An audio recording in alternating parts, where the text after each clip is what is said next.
Dice la palabra del Señor en Mateo 16:18. Leamos todos juntos, por favor.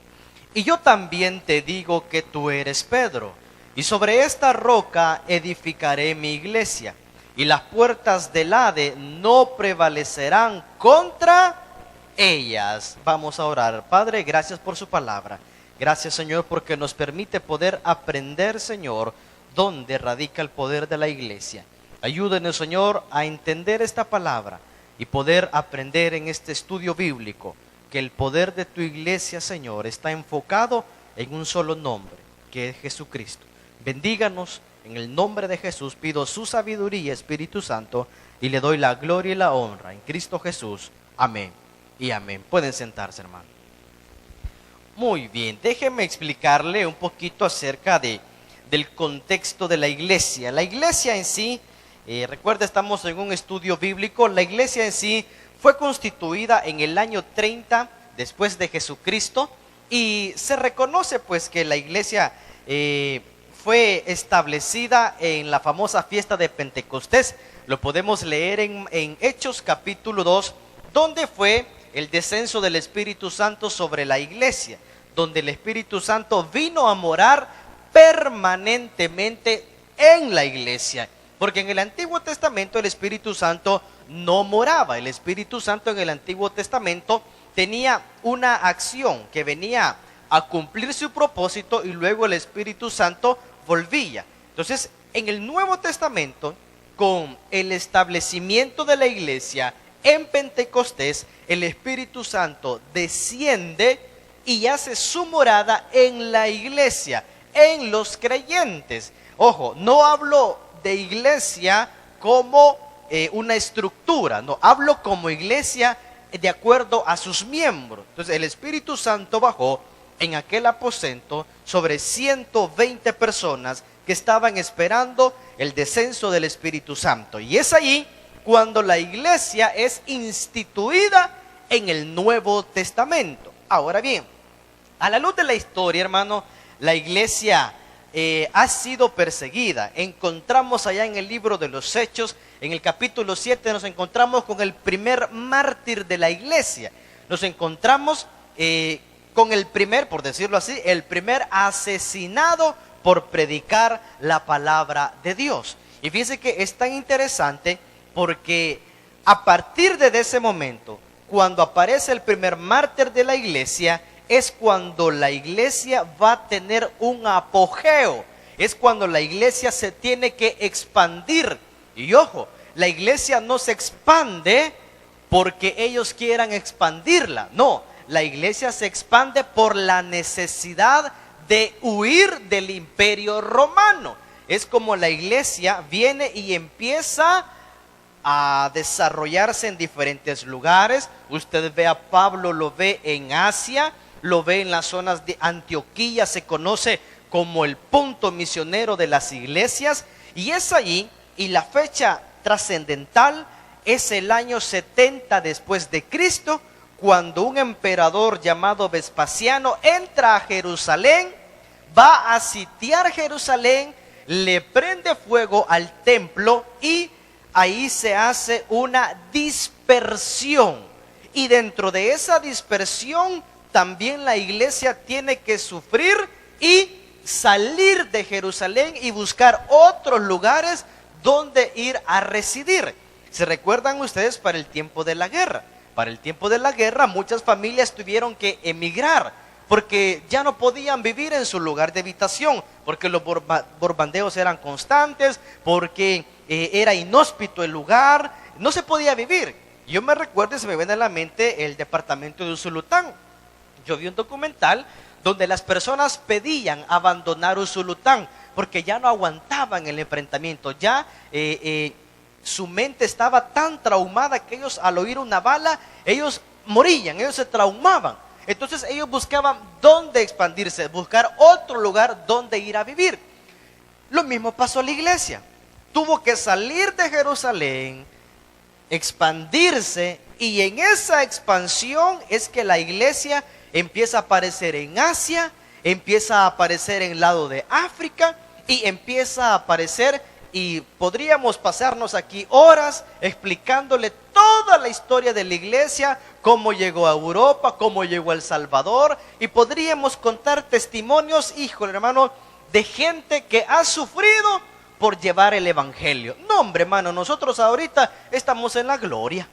Yo pues tuve el privilegio de poder saludar al pastor Echegoyen, don Eliseo Echegoyen, y él llegó una vez a la iglesia central a un estudio bíblico, y el pastor general estaba predicando, y a mí me sorprendió porque el pastor general, cuando él estaba predicando, dejó el micrófono, estaba dando los anuncios, y se lo pasó al asistente, y el pastor general bajó, y yo vi que fue a saludar a una persona, y cuando la vi, yo tengo un libro del doctor Echegoyen, el doctor Echegoyen. Entonces, ese es un hombre que para poder predicar el evangelio, él tenía que subirse a los palos, y de los palos le miraban caremango y se lo bajaban a pedradas.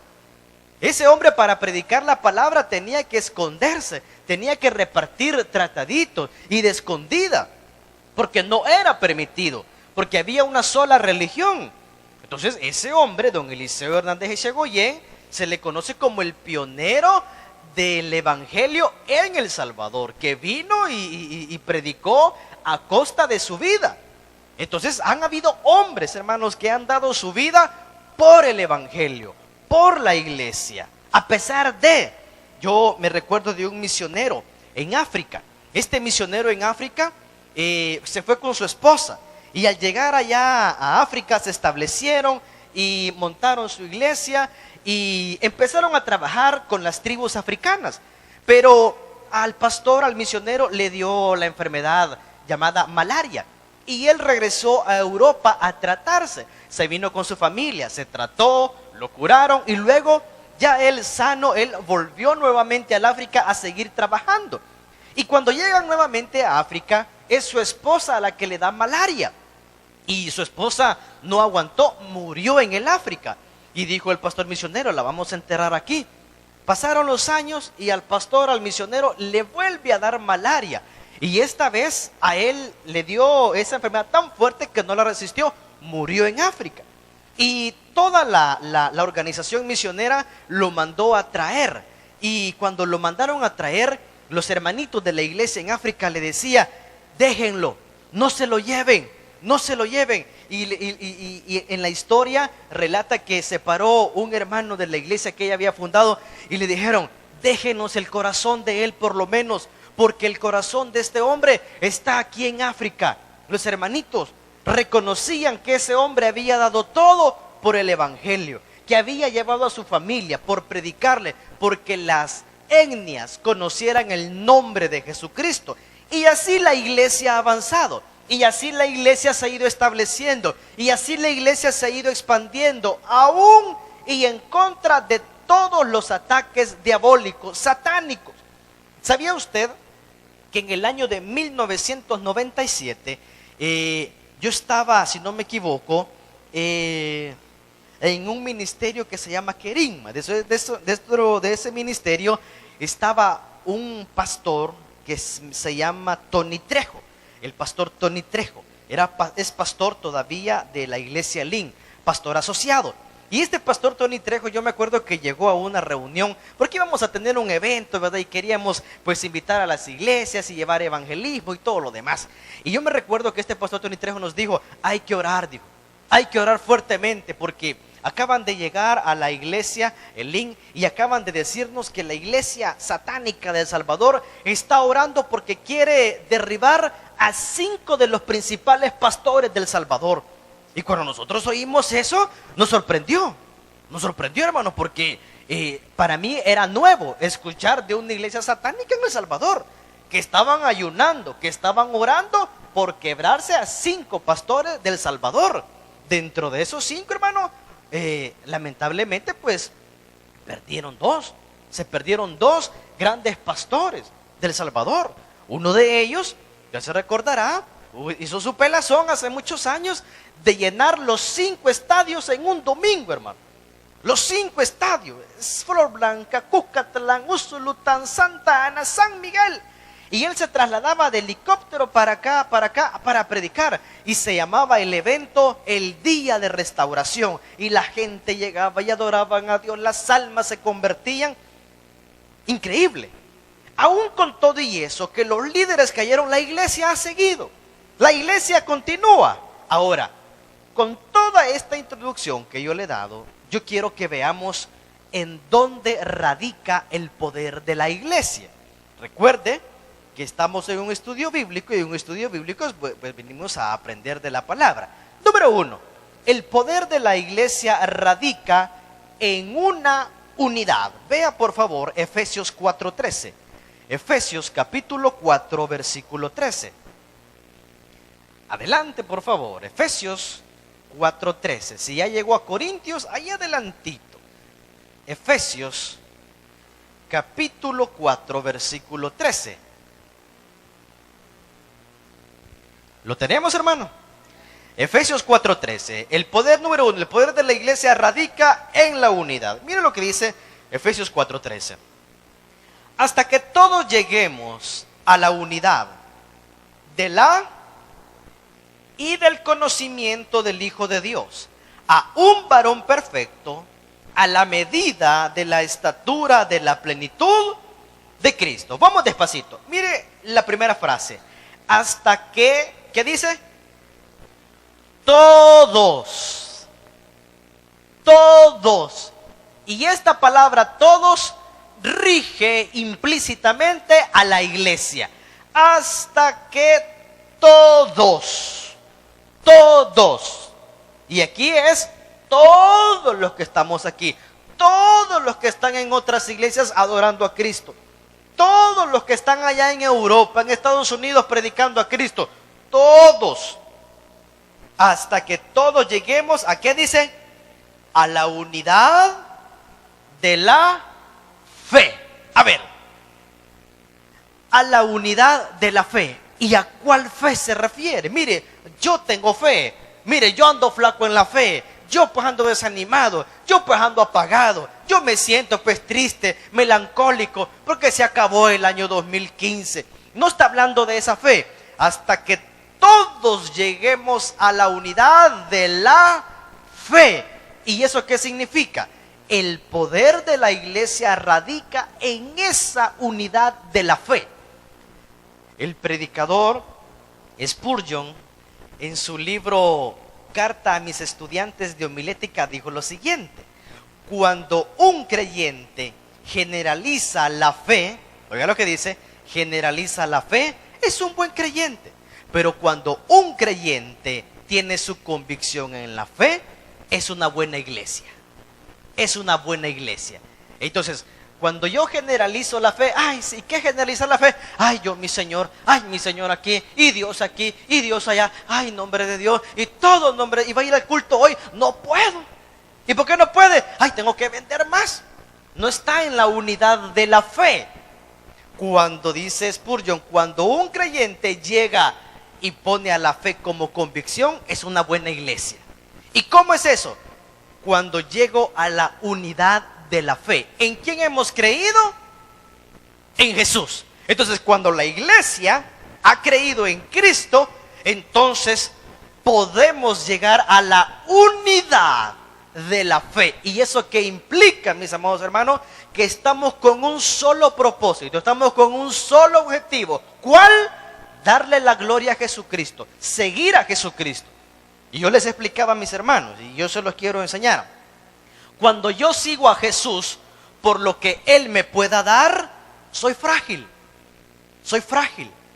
Si yo sigo a Jesús por lo que Él me pueda dar, soy frágil. ¿Por qué? Porque si Él no me contesta cuando yo quiero, ¿qué hago? Me enojo, me voy de la iglesia, me resiento con el pastor, nunca más visito las iglesias, porque todos son hipócritas menos yo. Porque seguí a Jesús por lo que Él me pueda dar. Pero cuando yo sigo a Jesús por lo que Él es y lo que Él ya me dio, todo viene por añadidura. Mateo 6:33 lo dice: buscad primeramente el reino de su justicia y todo lo demás vendrá por añadidura. Eso es cuando yo sigo a Jesús por lo que Él es y por lo que Él ya me dio. ¿Y qué me dio? una salvación tan grande. Murió en la cruz del Calvario por mí y yo hoy puedo gozar de vida eterna. Entonces, cuando yo sigo a Jesús por lo que Él es y por lo que ya me dio, soy fuerte. Entonces puedo decir, podemos llegar a la unidad de la fe, no a la unidad de pensamiento, porque aquí ay hermano, aquí todos somos un mundo, todos tenemos diferentes perspectivas, todos tenemos diferentes análisis, todos. Y uno cuando estudia teología, uno se vuelve analítico, bayunco. El maestro se equivocó en un par de puntos, hubiera podido hacerlo mejor. Hemos llegado a la unidad de la fe. Mire lo que dice el versículo. Versículo 13. Hasta que todos lleguemos a la unidad de la fe. ¿Y qué? Y del conocimiento del Hijo de Dios. Ok. El conocimiento de la unidad de la fe. ¿Cuál es ese? Mi objetivo de seguir a Jesús. La fe, mi unidad es seguir a Jesús. Y luego lo que dice más adelante, versículo 13. Y del conocimiento del Hijo de Dios. Conocimiento. Yo recuerdo a un maestro que yo tuve de hermenéutica, interpretación bíblica, el pastor Jaime Peñate. Él siempre llegaba a las aulas, ponía sus libros, su Biblia y decía: a ver, señores, ¿cuántos han leído su Biblia hoy? Y algunos hipócritas la levantábamos, ¿verdad? Y mentira, y no la habíamos leído. Y el pastor echaba de ver y nos decía: señores, dijo, si ustedes no han leído la Biblia hoy conocieron menos de Dios, porque a Dios se le conoce a través de la Biblia. Y toda la clase era la bienvenida. Señores, ¿cuántos leyeron la Biblia hoy? Y a todos así, y otro, y yo así, ¿verdad? Señores, tienen que leer la Biblia, porque el que lee la Biblia conoce a Dios. Y es lo que nos dice el versículo. Ojo, el poder de la iglesia radica en la unidad. ¿Cuál? Un solo objetivo: nuestra fe en Jesús. Y esa fe me tiene que llevar a un conocimiento del Hijo de Dios. ¿Cómo voy a profundizar mi fe? ¿Cómo voy a fundamentar mi fe? En el conocimiento del Hijo de Dios. Ahí radica el poder de la iglesia. Cuando yo tengo ese elemento, mi fe, ¿cuál es mi fe? Seguir a Jesús. Y tengo el conocimiento del Hijo de Dios, entonces yo puedo decir que estoy en una iglesia fuerte. Y ojo, la iglesia es el cuerpo de Cristo. Por eso este 2016 tenemos que fundamentar nuestra fe en Jesús. En Jesús. Y mire, para terminar, del conocimiento del Hijo de Dios a un varón perfecto, a la medida de la estatura de la plenitud de Cristo. Ay, pero mire, ¿yo cómo obtengo la plenitud de Cristo? ¿Y yo cómo puedo hacer eso? ¿Y yo cómo? A mí me enseñaron en homilética que cuando usted rige su vida a la voluntad del Espíritu Santo, usted ha sido pleno. ¿Y cómo yo puedo tener la plenitud de Cristo? ¿Ya rindió su vida a Él? ¿Ya rindió sus proyectos a Él? ¿Ya puso en Él sus planes? La plenitud, todo. Señor, ¿estoy bien? Hay un libro que se llama Conociendo al Espíritu Santo. Yo lo leí hace muchos años, de una señora que llegaba al extremo. Y esta señora decía que ella le pedía al Espíritu Santo que todos los días, porque a ella le costaba manejar de retroceso y le costaba estacionarse. Y ella todos los días le pedía al Espíritu Santo, por favor, que cuando llegue a mi trabajo esté libre el espacio. Y cabal, hermano, cada vez que la señora llegaba, estaba libre el espacio. Y todos los días: Espíritu Santo, vos sabés que a mí me cuesta manejar de retroceso, yo no puedo estacionarme, yo necesito 10 metros para mí, para meter mi carrito. Pero dice ella, allí yo conocí al Espíritu Santo, porque el Espíritu Santo es tan real como que esté hablando usted y yo. Entonces, dice la Escritura, la plenitud de Él, hermano. Hace muchos años yo ya venía para acá a servir, estoy hablando ya quizás por el año 2008, y me cayó una llamada de un hermano y me dice: mire, quisiera que fuera a ver a mi mamá allá al hospital de la Divina Providencia, donde están ya los desahuciados de cáncer. Ay, yo vi el tiempo, Vaya hermano, déjeme ver si tengo chance, llego. Porque yo calculé, híjole, llego a la terminal, agarro el bus en 45 minutos y yo ni conocía el Hospital de la Divina Providencia, hermano. Y yo dije, mañana voy a ir, mañana yo tengo libre, me voy tempranito. Y yo venía caminando y el Señor me decía, anda, anda, anda, anda, Señor, pero es que voy a llegar tarde a servir, no, en los tráficos y es, anda, anda. Hermano, no me dejó en paz. Y yo dije, ¿dónde queda el Hospital de la Divina Providencia? Y yo me fui al centro y yo le pregunté mire, ¿usted sabe dónde queda el Hospital de la Divina Providencia? Ah, agarre la 29F. Ay, dije yo, el abecedario, no me lo puedo. Y yo miraba la 29A, la 29B, la 29C, la 29, quizás vienen por orden, de aquí que venga la F, y si la F está bien adelante, hermano. Y llegó la 29F. Y me recuerdo que me fue a meter allá por la Miramonte. Santo, si yo miraba así, mire el volcán. Madre, solo que adentro del hospital, decía yo.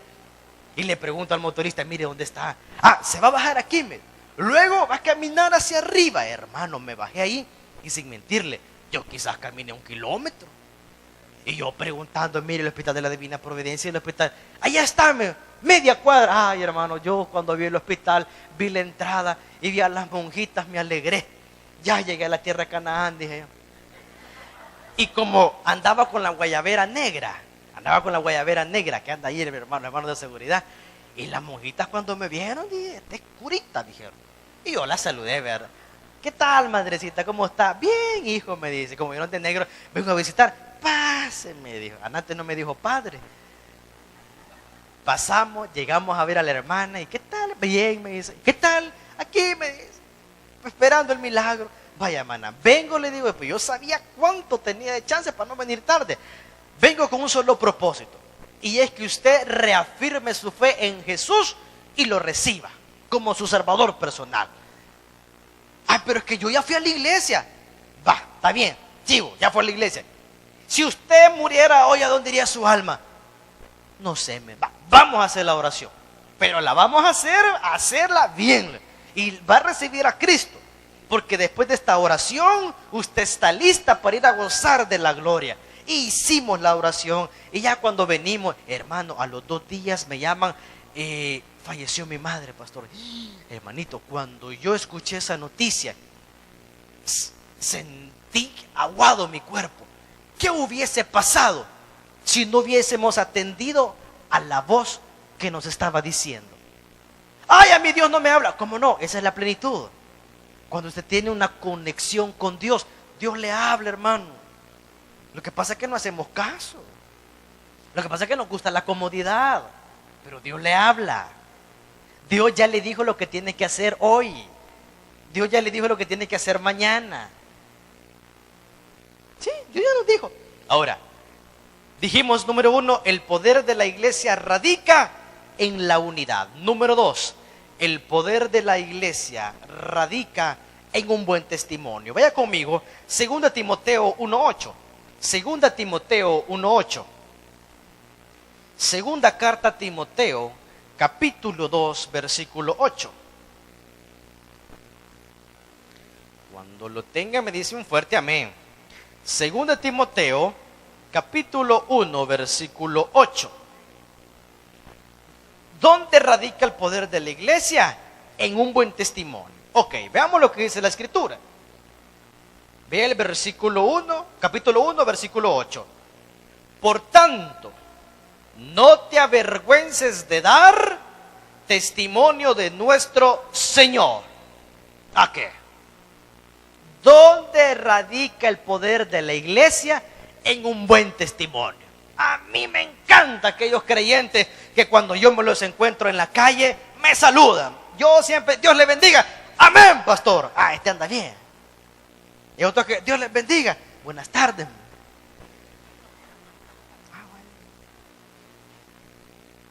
Quizás, por educación, yo le digo, buenas tardes. Yo me recuerdo cuando estaba en el instituto. Fuimos a un par de ocasiones. Y había un montón de jóvenes ahí de la iglesia. Y yo, por fregar, le decía, Dios te bendiga. Le daba pena. ¿Dónde ¿dónde radica el poder de la iglesia? En un buen testimonio. Pero analicemos el texto. Por tanto, no te avergüences de dar testimonio de nuestro Señor. ¿A qué testimonio se está refiriendo? Al que yo doy de mi Señor. ¿Y eso qué implica? ¿Y eso qué implica? No rendirme. Porque cuando yo me rindo, doy mal testimonio de mi Señor. Y aquí dice, no te avergüences de dar testimonio de nuestro Señor. ¿Cómo doy mal testimonio? Cuando yo me rindo. Cuando yo tiro mi uniforme. Cuando yo ya dejo de asistir a los cultos. Doy mal testimonio de mi Señor. Bueno, y aquel que no era cristiano. ¿Cómo no? Todavía. No sabía que los cristianos venían al baile todavía. No sabía. Y yo se lo explico, hermano. Hay lugares donde nosotros ya no cabemos. Ya no cabemos. Nos vemos mal. Y no me lo estoy explicando de Santulón. No. Pero hermanito lindo, ya no cabemos en esos lugares. Ya no. Ya no es de nosotros. Yo hoy cuando veo retrospectiva y digo yo, ¿y si voy al estadio? Pues a mí me gustaba ir al estadio, a Vietnam, a que me bañaran de todo menos de agua. Ahí iba yo. ¿Cómo me miraría yo ahorita en Vietnam, pintado de la cara, con la bandera y gritando, ¿verdad? El nombre del mejor equipo, Firpo. Hermano, yo me veo y me veo ridículo, hermano. Me veo ridículo, porque ahí no me van a decir Dios le bendiga, aleluya. Ahí viera cómo lo tratan a uno. Y no sabe que ahí no nos enojamos. No, ahí nos tratan de pe para arriba. Ay, que nos vayan a regañar en la iglesia. Pero allá nos tratan peor, hermano. Y ahí no nos enojamos. Ay, veniste, hijo de tonto. Y uno con sonrisa. Ve que fue, chicas, que vos. Allá, así nos gusta que nos traten. Así nos gusta que nos traten. Y yo he conocido, hermano. Yo me acuerdo una vez que veníamos me dio pena, ¿sabes? Venía con mi mamá y venían dos hermanos más que mi mamá los había invitado a comer. Y yo todavía era mero cristiano. Y entrando a la colonia, ay, hermano, y estaban dos babosos en la esquina. Y esos babosos yo sabía que no se iban a quedar callados. Cabalito, hermano. Ay, estos babosos ya me van a... Cabal, lo primero que me gritaron fue mi apodo. ¡Ey, fulano! Te venís después porque nos echamos un par. Y las dos hermanas ahí. ¡Qué vergüenza! Ay, ¿qué hago? Comí y me salí. ¡Qué vergüenza! Y las dos hermanas conocieron mi apodo, dije yo. No, ya no me van a decir hermano, el apodo me van a decir. ¡Qué vergüenza! Hay lugares donde ya no cabemos, hermano. Ya no, quítese. El poder de la iglesia radica en el buen testimonio. ¿De quién? De mi Señor. De mi Señor. Mire lo que dice el texto. Por tanto, no te avergüences de dar testimonio de nuestro Señor. Donde vaya, usted es creyente, amén. Nuestro pastor general siempre nos enseñó, ¿por qué uso yo la cruz? Porque yo quiero que se vea que soy creyente. Yo quiero que se vea que soy creyente. Donde quiera, usted es cristiano, amén. Amén.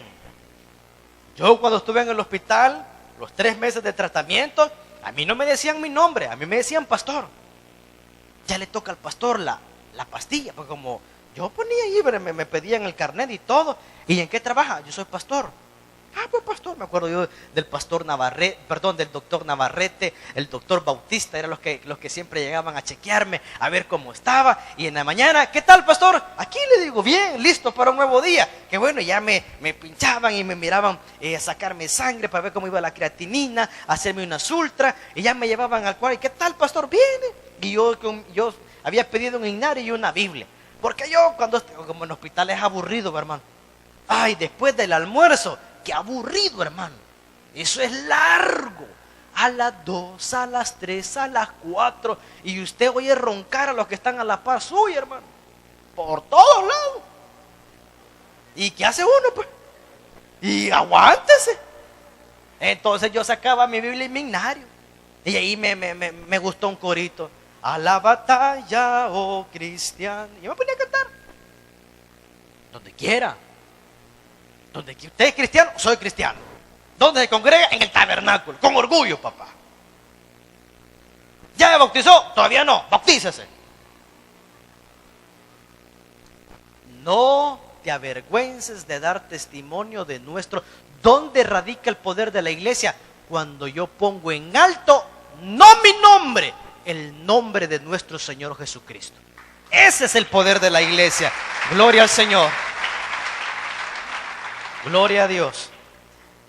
Y mira lo que dice. Por tanto, no te avergüences de dar testimonio a nuestro Señor, ni de mí, preso suyo, si no participa de las aflicciones por el Evangelio, según el poder de Dios. Es lo que le decía. Cuando yo doy mal testimonio de mi Señor, cuando abandono el barco, cuando abandono el ejército. Sigamos, hermano, sigamos. Mire, han pasado años, hemos sufrido supuestamente la crisis económica del 2009. Esa desde años la traíamos, hermano. Si nosotros nunca hemos sido un país rico y bien gordo estamos. Ay, que la crisis, ay, que no hay pisto. Ay, hermano, y fíjese bien, decía un economista, cuando usted tiene $10, usted solo puede ir al mercado y él decía, puede comprar una libra de papas, puede comprar una libra de azúcar, puede comprar una libra de frijol. Se le acabaron los $10. Vaya a su casa, abra la refri y mire todo lo que tiene. Desde el 31. Desde el 31. Yo sé que hay, hermano. Y yo sé que algunos ya están empachados. Ya se empacharon. Allá van a ir a tostar, a quemar las tortillas para el empacho. Ahora, nosotros compramos comida, hermano, y de repente vemos que abunda y que hay más. Y de repente vemos que nos traen, vemos que nos regalan. Hasta la fecha, Dios ha sido bueno, hermano. Dios ha sido fiel. Pero ¿qué me pide el Señor? El poder de la iglesia radica en dar testimonio de Él, no abandonar el barco, seguir de la iglesia. Ese es el poder de permanecer a pesar de la batalla, a pesar de lo que venga, permanecer. Yo sé que no es fácil, no es fácil. Yo sé que probablemente da miedo. Yo sé que hay lágrimas, han habido lágrimas, pero permanezca. Número 3, el poder de la iglesia radica en una fidelidad extrema. En una fidelidad extrema. 1 Timoteo 1:12. Retroceda nada más. 1 Timoteo 1:12. ¿Lo tenemos? Muy bien, mire lo que dice la Escritura. Doy gracias al que me fortaleció, a Cristo Jesús nuestro Señor, porque me tuvo por fiel, poniéndome en el ministerio. Ok, el poder de la iglesia radica en una fidelidad extrema. Y aquí lo dice, mire qué lindo cómo comienza. Pablo dice, doy gracias al que me fortaleció. Oiga, Pablo viene de enfrentar batallas gruesas, hermano. Uno de los pasajes que a mí me llama la atención es cuando Pablo entra a una ciudad, predica el evangelio y los personas de esa ciudad vienen, lo agarran, lo golpean, hermano, pero dice la Escritura que lo dejan tirado fuera de la ciudad, casi muerto. Luego llegan a ver a Pablo y lo dan por muerto. Y cuando le dan vuelta a Pablo, está vivo y lo levantan. Entonces dice la Escritura que lo llevan y dice la Escritura que Pablo sacude y vuelve a la misma ciudad de donde lo habían dejado casi muerto. Encontramos otro relato donde lo quieren matar, lo andan persiguiendo, hermano, y él dice, yo soy ciudadano romano, quiero juicio allá. Y dice él, a mí me han dado, dice, escarnio, me han dado 40 latigazos menos uno. 40 menos uno. ¿Qué no me han hecho? Dice Pablo. ¿Qué no he padecido? Uy, hermano. Esa es fidelidad extrema. Ese es el poder de la iglesia. Nosotros no hemos padecido eso, hermano. Nosotros no nos andamos escondiendo para predicar. Si usted quiere, viene. Si usted no viene, es libre. Pero estos hombres no. Por eso es que esta iglesia que estamos leyendo tuvo éxito. Tuvo éxito por su fidelidad extrema. Porque ahí radica el poder de la iglesia, en la fidelidad extrema. Y miren lo que dice: doy gracias al que me fortaleció en aquellos momentos, en aquella tribulación, en aquel sufrimiento, a Cristo Jesús nuestro Señor, porque me tuvo por fiel, poniéndome en el ministerio. Pero al inicio no le creían a Pablo, porque al inicio Pablo mataba a los creyentes en el nombre del Señor. Y él decía: Señor, te doy gracias porque te voy a servir, voy a ir a matar unos cuantos cristianos. Ese era Pablo. Y dice él: doy gracias a Dios porque a pesar de todos mis errores, a pesar de todas mis flaquezas, a pesar, quizás tendré más defectos que virtudes, pero a pesar de eso, Dios me tuvo por fiel, poniéndome en el ministerio. La iglesia. La iglesia. ¿Dónde radica el poder de la iglesia? En la fidelidad extrema. Su ministerio. Usted tiene su ministerio, hermano. Ah, yo no sirvo, pastor. Usted tiene su ministerio. ¿Y cuál es? Traiga invitados. Regale un tratadito. Ese es su ministerio. Ese es su ministerio. Ahora, recapitulando, el poder de la iglesia radica en la unidad. Llegar a reconocer que tenemos un solo objetivo: Cristo. 2, el poder de la iglesia está en un buen testimonio, de poner en alto el nombre de Él. Número 3, el poder de la iglesia está en una fidelidad extrema, una fidelidad tremenda. Cierro con esta ilustración. Hace muchos años yo conocí a un joven. Yo estudié en el liceo cristiano y dio su testimonio, dio bonito testimonio. Nos hicimos amigos, estuvimos estudiando, en aquel entonces estudiamos laico un año. Le perdí la vista, le perdí no sé qué se hizo, no sé. Años después, híjole, quizás 5 años después, lo contacté por las famosas redes sociales. Y cuando ya me escribió, y yo dije: ¿quién es este fulano? No lo conocía este fulano. ¿Y quién es este fulano? Y ya le pregunto yo, porque él me decía mi nombre y me decía: ¿te acordás del liceo cristiano?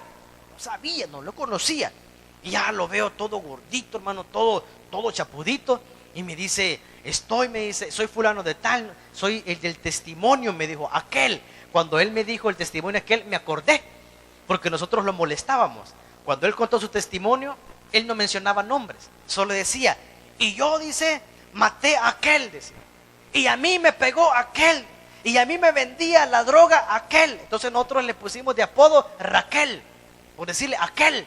Entonces yo soy aquel, y me recordé cuando él predicó que él llegó hasta el punto, allá cerca de la terminal de Oriente, de llegar a la tiendona, de llegar a buscar los pedazos de repollo, y de la gran hambruna, y agarrar los pedazos de repollo y comérselos allá afuera, hermano, con lodo, es lo que barre, y él decía: yo me recuerdo de donde Dios me ha sacado, yo me recuerdo de donde Dios me ha sacado, por eso hoy le sirvo, por eso hoy soy fiel, y yo permanezco fiel, y mi Señor fiel, y mi Señor fiel. Y le pregunto: ¿siempre te estás congregando?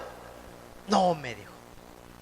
¿Y qué pasó de aquel testimonio, brother? Le digo: ¿qué pasó? Acordate que, puchica, tu testimonio era bárbaro, hombre. Inclusive lo invitaban a otras iglesias a que fuera el testimonio a los jóvenes, para que no pasaran por esa vida. Y me dice: no, me dijo, me vine para Estados Unidos, me mandaron a traer, aquí fue mi perdición, me dijo. Yo traía un cassette aquí, me dijo, que yo pensaba que ya lo había anulado, pero aquí se me abrió un panorama, me dijo. Y me dijo: y te voy a ser sincero, me dijo, no siento el deseo de volver a congregarme. Y le pongo yo, brother, ¿y por qué? Pues le digo, acordate, acordate. Y le puse, acordate cuando comías desperdicio en la tiendona, que vos nos contaste. Eso ya pasó, me dijo. Cuestiones, ¿y qué te llevó a cambiar? Y me dijo estas palabras, las influencias, man, las influencias. Bueno, solo queda un camino. Dios te rescató, Dios te salvó, pues tenés un testimonio. Y le puse, mira, le digo, cuando te volvás a congregar y seas cristiano, ya sabes mi dirección, ya sabes dónde estoy, volveme a escribirle. Mientras no, le digo, porque me has decepcionado.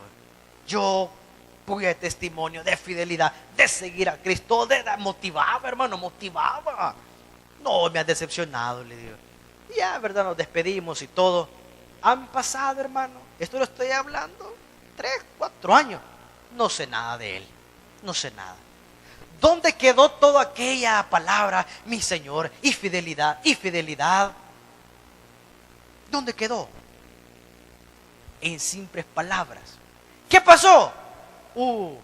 El primer punto, la unidad de la fe, el objetivo, su prioridad, Jesús. ¿Dónde va a radicar mi poder? El poder de la iglesia va a radicar en entender que es Él, que no soy yo, que es su misericordia, no es mi habilidad. Pero sobre todas las cosas, hermano, que a Dios sea la gloria, porque nos tiene vivitos, hermano. Y por eso hoy podemos decir que tenemos el poder del Espíritu Santo. Oramos al Señor. Padre, gracias. Gracias, Señor, por su misericordia.